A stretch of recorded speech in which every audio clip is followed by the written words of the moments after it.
સીતારામ બધાયને. તો તમે કહેતા હશો કે આ ડાકુ જેવું કેમ કર્યું છે, એટલે આજે આપણે ધૂળ કચરા ઉખેર્યા છે. કાંધિયું ને પંખા, જો આ આપણો લબાજ, આપણે બધું બાયણે કાઢી નાખ્યું છે. આ બધું બાયણે કાઢી નાખ્યું. જો આ રસોડું, જો રસોડામાં કાંઈ નથી. જો નીચે ઉપર, એટલે આજે આપણે ધૂળ કચરાનું કામ કરવાનું છે.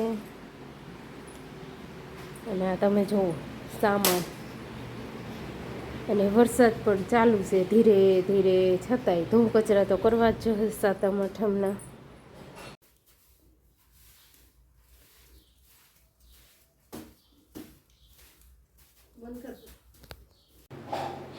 તો જો બધું સાફ થઈ ગયું છે. જો અને બધું ખાલી ખાલી છે, હજી ગોઠવવાનું બાકી છે. હજી તો ખાલી સાફ કરી દીધું. આ જો દૂધ ગરમ મૂક્યું છે ને અહીંયા ચા મૂક્યો છે, કારણ કે રૂંઢાના 3 વાગી ગયા છે. ચાનું ટાણું થઈ ગયું છે, એટલે આપણે ચા મૂકી દીધો છે.